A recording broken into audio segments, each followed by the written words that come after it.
Welcome to Historical Happy Hour, the podcast that explores new and exciting historical fiction novels. I'm your host, Jane Healey, and in today's episode, we welcome two authors, Kate Quinn and Janie Chang, to discuss their co-authored novel, The Phoenix Crown. Welcome, both of you. Thank you so much for doing this. Thanks for Thank you inviting so me. much for having us. I'm going to do a quick background on both of you, and Janie's having a little bit of a delay, so I'm going to ask questions to you both individually like we just discussed. First, we'll start with Janie. Born in Taiwan, Janie Chang has lived in the Philippines, Iran, Thailand, New Zealand, and Canada. She writes historical fiction, often drawing from family history and ancestral stories. She has a degree in computer science and is a graduate of the Writers Studio program at Simon Fraser University. She is the author of Three Souls, Dragon Springs Road, The Library of Legends, and Porcelain Moon. Welcome, Janie. Thank you. Thank you. Kate Quinn is the New York Times and USA Today bestselling author of historical fiction. She has written 4 novels in the Empress of Rome saga and 2 books set in the Italian Renaissance before turning to the 20th century with the Alice Network, The Huntress, The Rose Code, and The Diamond Eye. All have been translated in multiple languages. Again, ladies, thank you so much.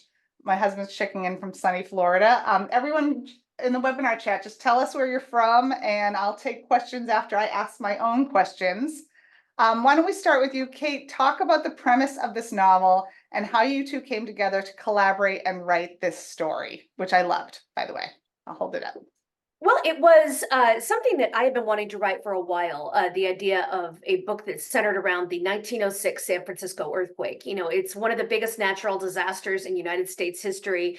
It is, a period and an event with such huge amounts of grist around it for a story. I'd always been wanting to, delve into that. And yet, the more I was looking at it, the more I was thinking, I think this really requires a Chinatown heroine because, the history of Chinatown is such a huge part of San Francisco's history. And yet it seemed to me like Chinatown quite often was no more than peripheral in a lot of the books that I had read and even the histories that I had read about San Francisco.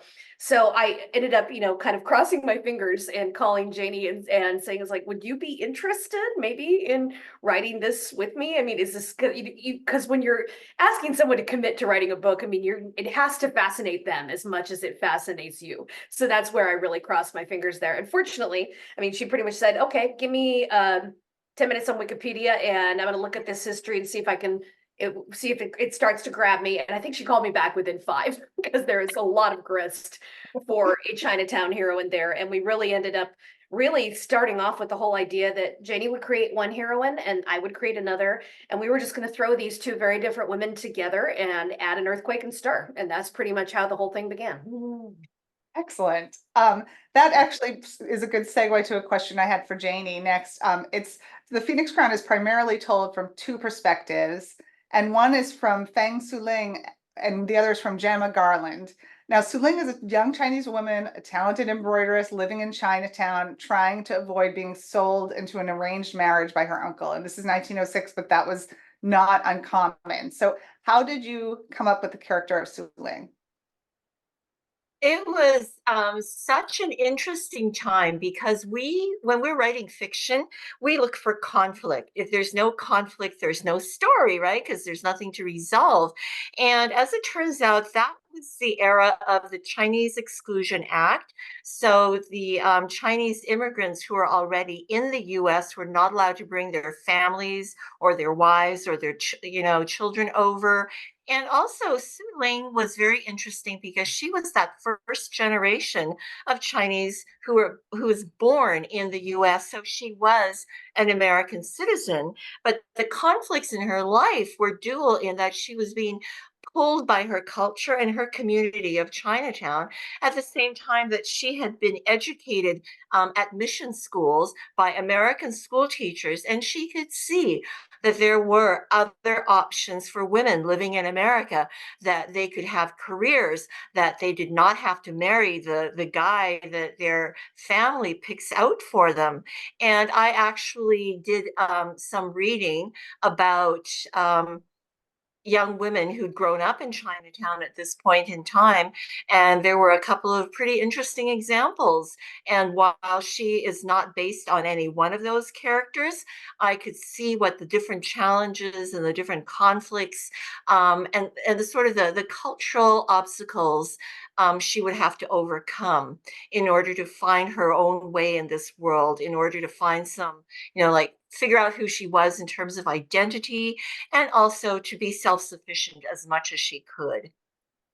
Definitely. And I have more questions about her because I found the history of San Francisco Chinatown so fascinating. And now the other protagonist, Kate, is Gemma Garland. She's a young opera singer trying to reboot her career in San Francisco, coming from New York.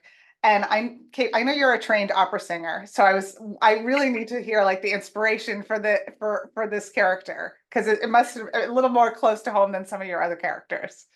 Well, yes, and that was a lot of fun in writing Gemma. I did train as an opera singer when I went to Boston University, and I have a high light soprano voice, just the way Gemma does in the book. And ever since, I ended up becoming a writer, instead, people have asked me, and I've always wondered, if, like, are you going to write a book about opera or about an opera singer? And I've always wanted to. It's just a matter of finding the right vehicle for that. And this seemed like it would be the perfect vehicle because San Francisco famously had a great production of Carmen that was, the social highlight of the San Francisco season the night before the earthquake happened. And, it was the what was supposed to be opening night of a 2-week run of the traveling Metropolitan Opera Company from New York. And none other than Enrico Caruso was singing in the lead tenor role. So I thought, what better way to have an opera singing character than to put her in that famous production?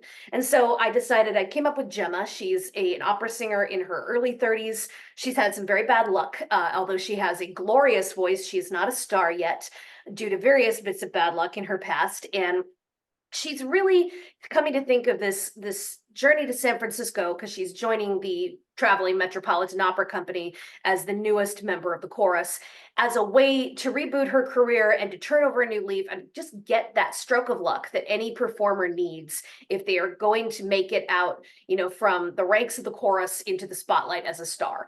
And that is what is going to happen for Gemma. She does get this golden opportunity almost as soon as she arrives in San Francisco, but the opportunity may be a little double-edged. And of course, she does not know that the earthquake is going to happen the day after her debut with the Met on stage opposite Caruso in Carmen. Amazing. I was trying to look up on Spotify some of the songs that are mentioned, and then I got sidetracked. So I'll have to do that later. But I was like, oh, I have to listen to some of these songs from some of these operas. Well, I can actually tell you, we have, and if you look at anybody who wants to, also if you're watching, check either Janie's or my website, and you will see in the book club section there is a nice little downloadable thing for PDF and so forth for book clubs. And included on there, not only are there recipes for a San Francisco cocktail that was authentic to the period, and book club questions and things like that, there is a Spotify playlist, and that does include all the music from the book, including any of the opera pieces that you hear Gemma singing and a number of other pieces that we just found inspirational and thematic. Oh, perfect. I love that. I'll have to look that up. So these are two very different women, and they have this circle of friends that end up in the same orbit as this railroad tycoon named Henry Thornton, who seems like a benevolent benefactor at first, but there's more to him than meets the eye. Who was he based on? Janie, maybe you want to take this one. How'd you come up with the antagonist? And I want to talk about who would play him in a movie later. He really is a robber baron because, this was a time when San Francisco was finally coming into its own, and all the sort of rough-edged characters who had gone west to make their fortune, they were now in a stage where they wanted to prove that San Francisco and the elite of San Francisco society were, classy, sophisticated, cultured people. And they were, bringing in culture such as the Metropolitan Opera. And they were patronizing artists and singers such as Gemma. And this was also a very curious time because Thornton, like so many others, collecting chinoiserie, Chinese antiquities, was a very, very popular, a big thing. So there's this juxtaposition of a man who really knows how to appreciate Chinese art and culture, but at the same time, he's living in this society that really denigrates their Chinese population. So we thought that was an interesting thing. And plus, this was kind of funny, but Kate and I were going through research, and we were looking at maps because nothing makes historical novelists doing research squeal louder than finding a map of the right era. And we found this huge tract of land that was owned south of San Francisco by an H. Thornton. So we immediately had to write into the story the fact that he was negotiating for a huge tract of land. So it was just a tiny little, maybe one or two liner, but we were just so thrilled. Oh, excellent. So fun. Yeah. Another character that I loved, and Kate, maybe you want to take this one. And I didn't realize initially, and then I'm like, oh, she must be real. Is Alice Eastwood, the botanist, and I loved her as a character. And I did like a Google, rabbit hole. Talk to me about her as a person and how you ended up weaving her into the novel. Alice Eastwood is a character that you meet very quickly in the Phoenix Crown. She's on the very first page. And she was a real historical woman and she was a real badass. We just loved her. And I came across her initially in very early in the research process because she was a really quite a noted figure in San Francisco in some ways. She was a talented, self-taught botanist. She was head of botany at the California Academy of Sciences. She used to, go off into the hills on muleback and on foot, in, these divided skirts that she wore and big boots, and to bring back, botanical samples for her lab and for the collection. And during the earthquake itself, she was notable because, and this is, all, it's not a spoiler, it's all right on her Wikipedia page. She could see that the California Academy was going to be consumed by the fires that, swept San Francisco after the earthquake. And she launched this amazingly daring rescue where she climbed up 6 floors up a shattered staircase, clinging to the outside railing of it because the stairs themselves were broken, up clinging to the outside railing all the way up to her floor office on the 6th floor. And she managed once up there to lower down and rescue 1,500 rare plant samples from the collection. And she got out of the fires from San Francisco after the earthquake with pretty much the clothes on her back and those samples and nothing else. And I just thought, wow, that's got to go in the book. Janie was totally in agreement with me. Not only because, it's a great thing, isn't it? We see so many times women are depicted as, risking their lives for their children or, for love, things like that. But a woman who risked her life for her work, for the advancement of science, I thought that was awesome. And so not only was that a real moment that we could dramatize on the page, but she became a way that we could connect our two heroines because it was rather hard to connect two very different women. But Alice, in her way, in a different way, becomes a mentor figure and a friend to each of them because Gemma and Su Ling, as different as they are, they're both younger women who are struggling to establish themselves with careers. And, that's really hard for a woman to do in any period, especially, 1906. But in Alice, who is a woman in her late 40s and who is, respected in her profession, who is, venerated, who has, all kinds of clout. In Alice, they can see someone who has done it, someone who has established herself, who has this passion that she has turned into a career. And so she's a little bit of an inspiration to them as well as a mentor. And that made it very easy for us to weave her into these otherwise very disparate lives of our heroines. Yeah, that was so And really amazing. Go ahead, Janie. oh, and if I might add, this is one of these typical examples of truth is stranger than fiction. I mean, if we had written in that scene without knowing that she had actually done this, climbed up this burning building to rescue the plant samples, readers would have just said, "Oh, there's no way. That is so not credible." But it happened. Right? Yeah, that scene was wild. And I love, you know, you had such extensive, amazing author notes at the end. I recommend everyone read those as well. But yeah, I could just picture it. And yeah, she was definitely a trailblazer. I love that you weaved her in. So this is also, and Janie, if you want to take this question, this is also a lot, and this isn't a spoiler, there's a love story in this story between Su Ling and Gemma's friend Nellie, also known as Reggie. And was this love story part of your vision from the beginning? You know, we were looking for ways to tie together our two characters. And in the very beginning, when we started writing, plotting out the chapters, it was like, apart from Su Ling wanting to get away from an arranged marriage, is there some other reason why she wants even more to get out of an arranged marriage? Perhaps it's because she already has a lover, someone that she's in love with. And then we have Gemma, who is coming to San Francisco, and she's looking for her friend who's supposed to be there to welcome her. And both these people go missing. And then at one point, Kate and I looked at each other and said, what if it turns out they're the same person?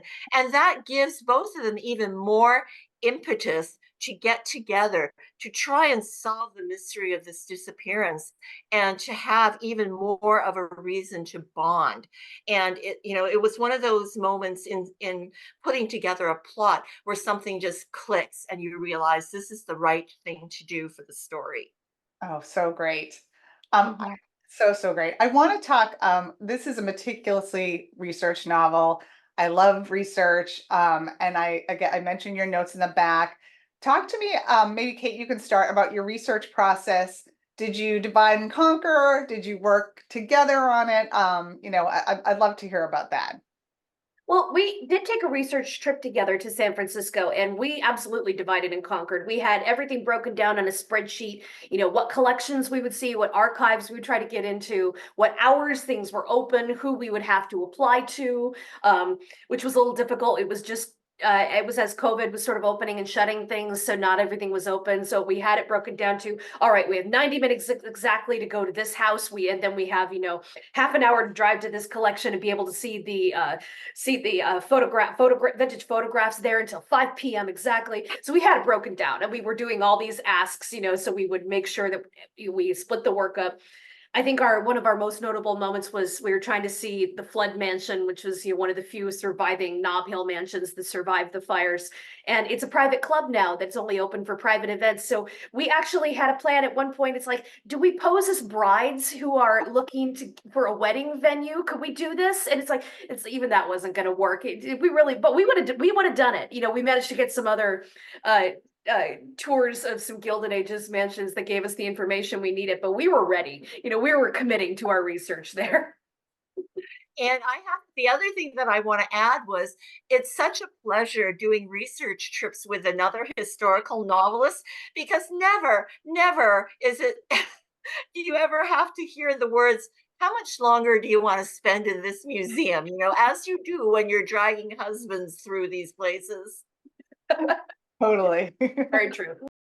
I want to ask, I have another question regarding the research, and maybe Janie, you could take this one regarding San Francisco's Chinatown pre-earthquake.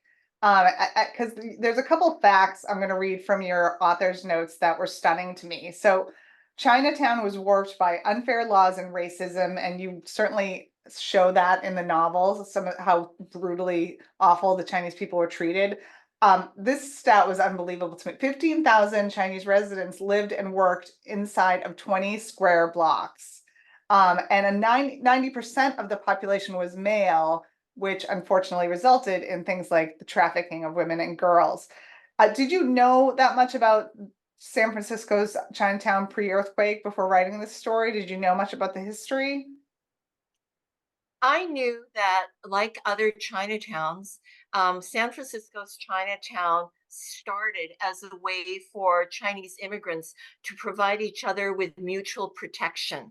So that within the confines of Chinatown, they were, you know, living with people who were speaking their language, who understood, you know, culturally what they miss in homesickness, and so on.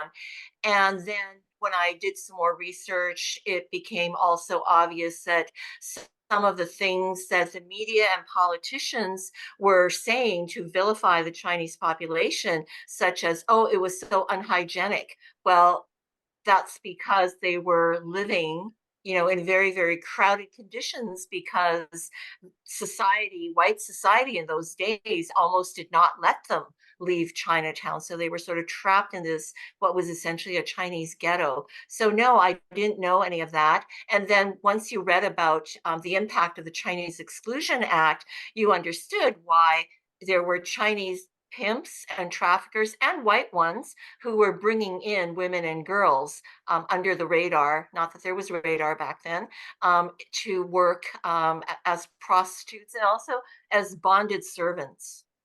Yeah, awful, just terrible. And I really like one thing I always love about historical fiction is, I mean, this era, the earthquake, the history of San Francisco. I didn't know a lot of these details before reading this story. We did have one thing about Chinatown that really interested us that is beyond the scope of the novel, and that was the fact that you can see beautiful photographs, fortunately, of what Chinatown looked like before the earthquake, and you wouldn't see the architectural details that are famous there today. You know, the upturned eaves on the roofs, the dragon head lampposts, and so forth. It really looks like, just ordinary buildings that are crammed close together, and way too many people in there because of the crowding issue. But the thing is that after Chinatown was completely burned down in the earthquake, fires following the earthquake, the elders in Chinatown, since they could see the way the wind was blowing, and they could see that there was some noise from the white governance in San Francisco about, why don't we just sweep Chinatown away? Since it's burned down, let's make sure that we get rid of all of them. And to combat that, they thought, all right, we need to rebuild quickly, and we need to rebuild in a way that will encourage white tourism to come to Chinatown for something other than, the dens of iniquity that they are always thundering about in the newspapers. And so they hired literally a white European architect and said, can you draw up some examples of how you would rebuild? What do you think it should look like? What would attract tourism here? And so he came up with, the classic images of the peaked roofs, and the sort of the dragon heads on the lampposts, and all of those those temple corners that you see. And he just said, is this what it looks like back home? And they pretty much said, absolutely not. Looks nothing like it. But thing is, you guys will love it. And they said, go ahead, build it, just build it. And he built it, and it was successful. It was a way that white tourists then started coming to Chinatown to, ooh and ah at the joss houses, or what they call the temples, or to get a look at things, and to actually, by then, of course, figure out that Chinese food is really amazing. And it did a great job. It did such a good job of bringing positive tourism into the area and combating the public image that they were trying to get rid of, that Chinatown was only a place for whorehouses and gambling and opium dens. It was so successful in combating the racism and increasing tourism that San Francisco Chinatown became an architectural template for other Chinatowns, across the U.S. and even outside the U.S. But it still is, Janie and I did find it deeply, deeply ironic that all of that had been come up with by a white European architect who built what he thought a village in China would look like. And it is nothing like what an actual village in China looks like. Anyway, tidbit of research that obviously it's outside the scope of the book. Let's just say there are architectural elements there that definitely look Chinese, but they wouldn't quite be combined that way back in the old country. I thought that I read that in your notes. I thought that was so interesting because Boston, we have Chinatown here too, and now I'm like, I wonder if that it was modeled after San Francisco after the earthquake. So interesting. Very probably. Yeah, I'm sure. So, has there been any movie interest, and who do you imagine playing Ling, Gemma, and Thornton? Because I have ideas. Kate, you want to start? Oh goodness. I'm honestly not sure. You need somebody who's convincing as an opera singer. So please, no little skinny size 00 waifs. You need to have someone who has lungs to fill up. I still remember, obviously it wouldn't be the right character, but I remember how beautifully in the movie Bel Canto, which is made from an Anne Patchett book, Julianne Moore played an opera singer, and she embodied an opera singer so well. And Renee Fleming actually did the singing for the role. So that's what I would love to see, is like get an actress to play the role, absolutely, but then get someone like, an Anna Netrebko or an Isabel Bayrakdarian or somebody amazing to, actually dub the proper singing of the voice, because that would be truly wonderful to see. How about you, Janie? It's really difficult, but you know what? Her name totally escapes me. But the British Chinese actress who played Cho Chang in the Harry Potter series, Oh, the way that she's grown up and the way that she's beautiful without being cutesy, I really like her looks. I think she'd be good for that. oh, that's a good one. I also like Stephanie Shu. She was in Mrs. Maisel. She played May, and she Oh was good. yes, Yeah, yes. love her as an actress. And then for Gemma, I don't know if she's got the pipes for it, but I like Renee Rapp, the Broadway singer. She was in Mean Girls. I don't know, and she's not like wafy, but then I'm like, maybe she is kind of wafy. They're all pretty wafy. And I would say for Thornton, for one of the other reasons I did like the name Thornton is because, anybody who is a fan of the Elizabeth Gaskell North and South and the adaptation that was done of it, you had Richard Armitage as the hero in that, who was also a Mr. Thornton. And he's very good at being very, very charismatic and very, very powerful and just a little bit scary when he wants to be. So I think he would be amazing. That's a I good. actually had I sort of had Colin Farrell in mind, you I'll know. take that too. So I actually had John Hamm in my head when I was like, Ooh, yeah, because Mad Men, he kind of played like good guy, bad guy too. Like had charming, but then had a dark side. I So like that. yeah. Okay, so the next few questions are just I ask every author about the writing process. We'll go through these and then take a few questions from the audience. You can put them in the chat or in the Q&A. So what was your writing process like? I'm fascinated about the co-authoring thing. And are you plotters? Are you pantsers? Do you write by the seat of your pants? Do you plot out? Like, how did you do it? Should we say our one famous word, Kate, which is Yes, spreadsheet? spreadsheets. We did so much of this book with spreadsheets. Because I am quite a bit of a plotter. Janie is a little bit less of a plotter, but we realized we'd have to plot more than we usually did if we were going to get this book written on a relatively tight deadline, which we did have. So we got together a few times and we did a lot of Zoom talking as well. And we had mapped everything out on a Google Excel. And literally, we had decided already we were telling this book as 2 points of view. Janie would write all of Su Ling's chapters. I would write all of Gemma's chapters. So basically, that meant every chapter was plotted out on this chart. And, she had all the odds and I had all the evens. And it was just every single chapter was plotted out so you knew what was going to happen in that chapter, when did it start in the timeline, when did it finish in the timeline, so that way we could each write somewhat independently because we knew what was going to come before and what was going to come after it. And that really did help us to stick to our deadline and to our time.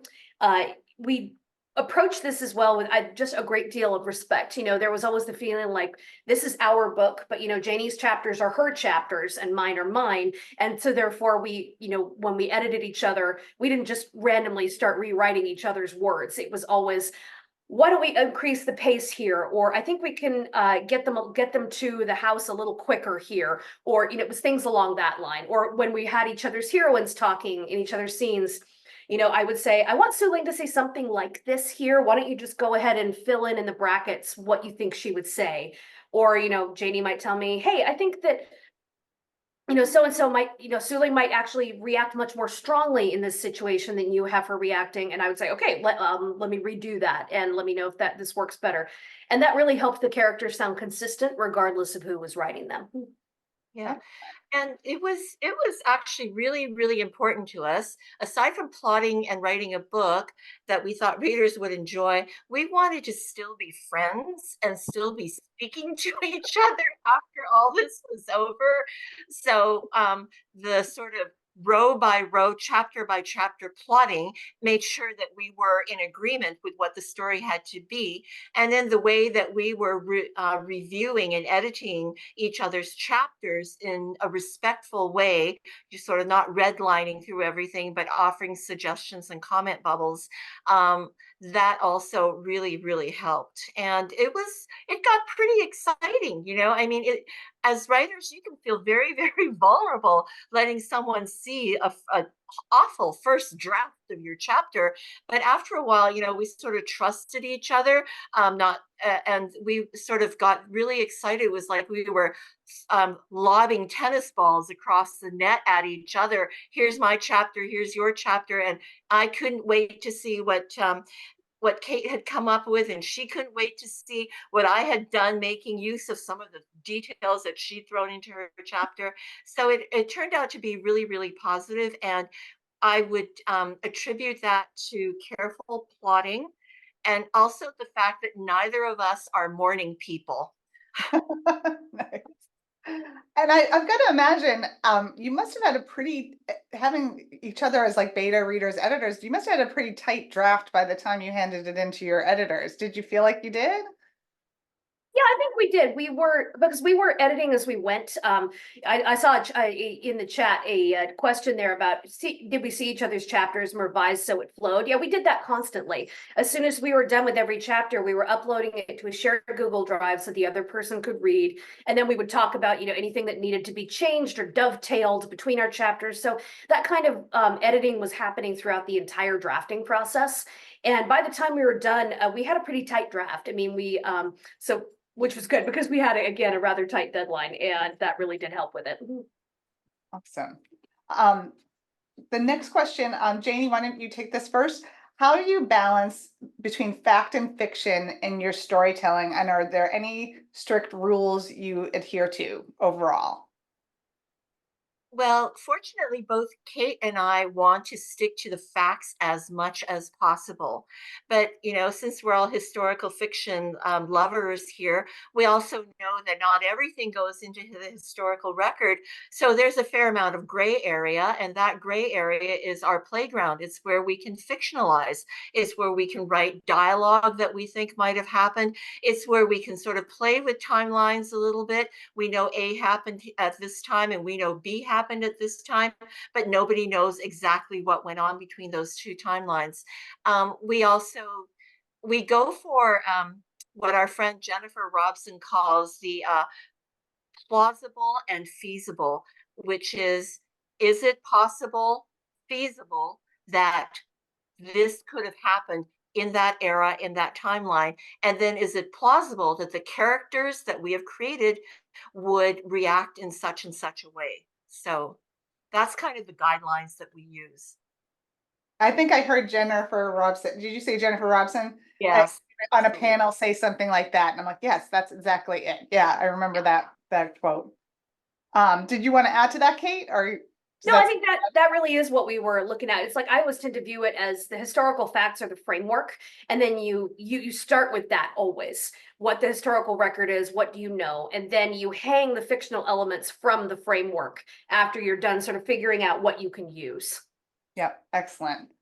Um, so we always have aspiring authors in the audience. What is the best advice you can give them about writing and getting published, which are two very different things, as we know? Janie, why don't you start with that one? I, you know, I'm going to say the first thing you need to do is finish writing your book. I cannot stress this. Our books are they're our souls, they are our creativity, they are our art, but writing and getting published are not the same thing. To a publisher, what you're handing over is a product, unfortunately. So your product has to be a finished product. So that's my first piece of advice. Don't worry about the social media. Don't worry about, you know, the promotion marketing. You got to finish your product. And that means, and the thing I always tend to tell new writers too is like, you need to just get it done, which means sometimes you're going to have to silence that voice in your head that says, this isn't any good, this is terrible, what am I doing? I don't know how to do this. Because I've seen writers who never finish anything because they can't get past that voice.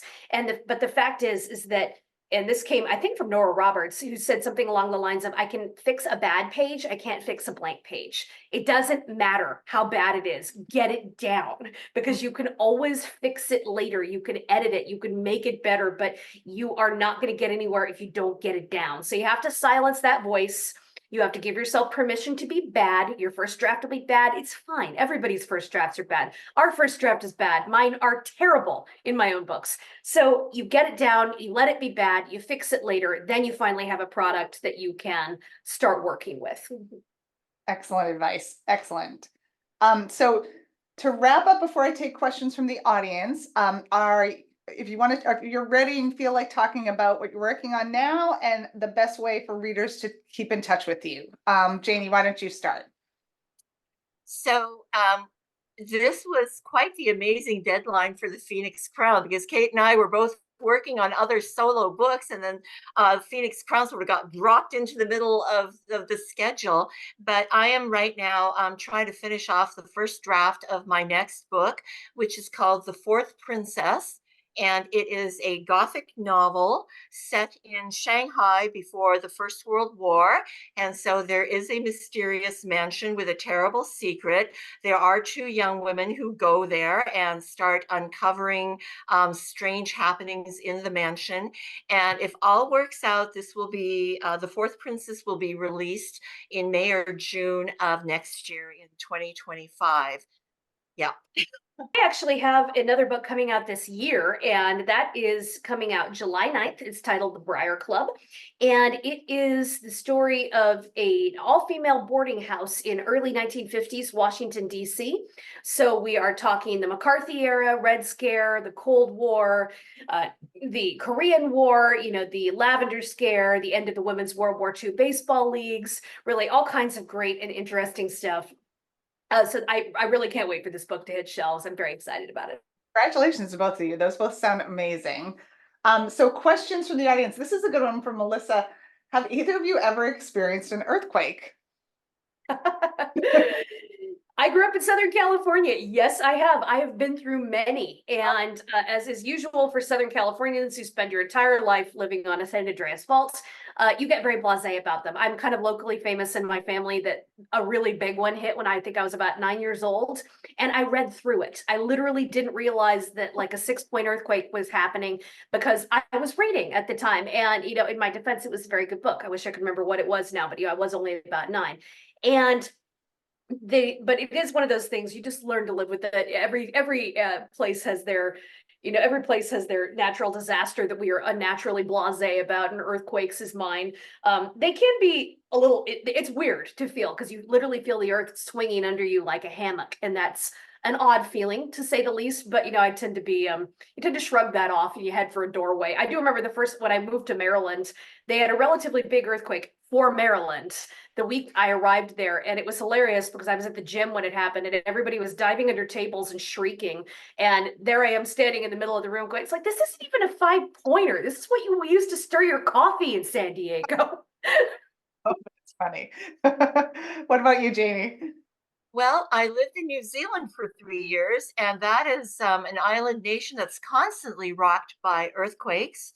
And I just remember the first one, I was at a meeting, and everybody was sitting around the conference table, and the building started shaking, and people stood up from their chairs and moved under doorways and just sort of casually kept on talking through the earthquake. The building stopped shaking. They all sat down again. And because these are buildings that are rated for earthquakes, a lot of the modern skyscrapers in New Zealand are built to like earthquake standards that, you just do not get here simply because, they do have huge and horrible earthquakes. This is a good one from Jennifer Bailey. How do you come up with your ideas?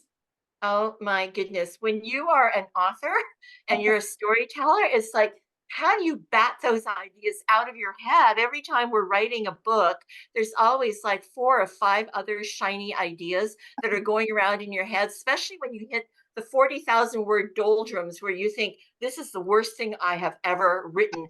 I hate this book. I never should have proposed it. And look, there are all these 3 other ideas that would be so much better. Yeah, that's kind of, yeah, unfortunately, you still Yep. have to get past the doldrums and keep moving.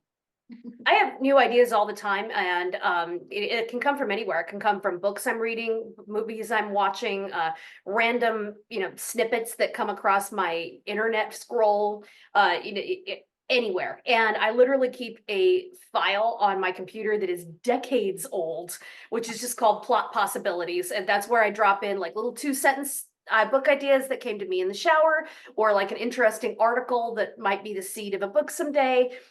Really anything and everything that, I think of randomly when I can't, stop and immediately devote myself to it so that I can look at it later when I'm starting to think about what I want to work on next. Very cool. And really, you know which one it's going to be, because after a while, you cannot ignore that particular idea anymore. Mm-hmm.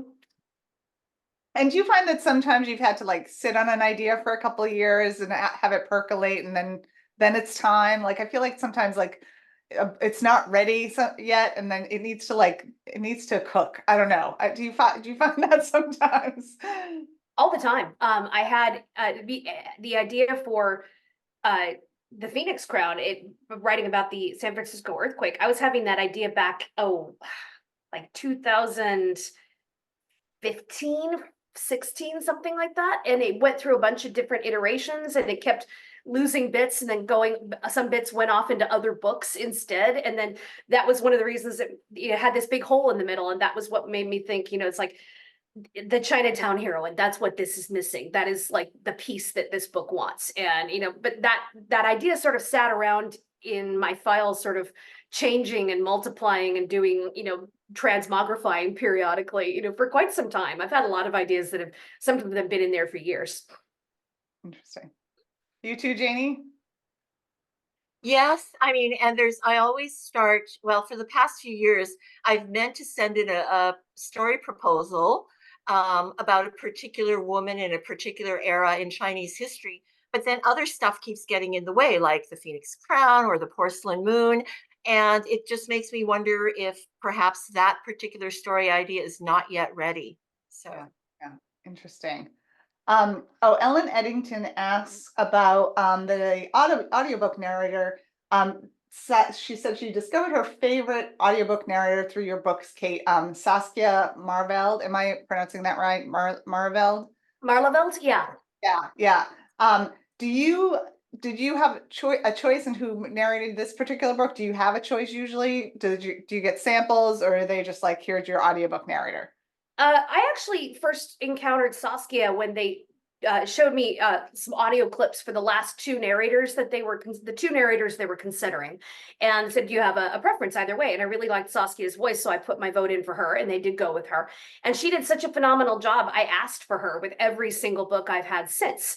And she has been, wonderful enough to always squeeze me in. God bless her, because she does such a great job. And I was really pleased that for this book, we thought it would be good to have 2 narrators, but it fell out really nicely that Saskia was not only totally on board to read Gemma in the Phoenix Crown, but she had worked before with Catherine Chin, and the 2 of them had done Janie's previous book, The Porcelain Moon, and they had worked so well together that they got an award for it. So we literally just were like, "Can we please just have the Porcelain Moon Dream Team back?" And we did get them both back. So Saskia voices Gemma, and Catherine voices Su Ling, and it worked out just really, really well. We're really thrilled with the audio. Oh, awesome. That's great. We have taken up a lot of your time. Before we go, what is the best way that do you have a preferred social media for readers to keep in touch with you? Janie, you want to take that first? I'm really fond of Facebook. Sorry, I'm kind of old fashioned. And also, I'm just so stupid when it comes to Instagram. But, Janie Chang 33 on Instagram and Janie Chang Writer on Facebook. Yep. that's great. And of course, we have our contact forms on our websites, as well as sign up for newsletters. Yeah, Excellent. newsletters are really great. I never tend to send more than a few a year, so I promise you will not be getting spammed by me. But I do tend to do things like send out freebies, like free short stories, that kind of thing through there. You can also find me on my website, katequinnauthor.com, and that's where the newsletter sign up is. You can find me on Facebook, also katequinnauthor.com. And on Instagram, it's Kate Quinn 5975. And you can find me there as well. And yeah, I know there's other forms. I'm not on TikTok, I'm not on Threads, and I'm barely on Twitter these days. So Facebook and Instagram and my website is probably the best way to do it. Thank you both for taking the time tonight. Janie, thank you for taking time off for your vacation. It's really, I admire you both so much. It's such a thrill to talk to you, and I really appreciate it. And so I just want to sign off and say next week on Historical Happy Hour on April 11th at 7, I'll be speaking to author Jennifer Ryan about her novel, The Underground Library. Thank you everyone for coming tonight. Don't forget to subscribe on YouTube or follow me on podcasts. And thank you again, ladies. This was lovely. I really loved hearing about everything. Thank you so much Thank for you. having us. Bye-bye. Bye, everyone. Have a good night. Take care.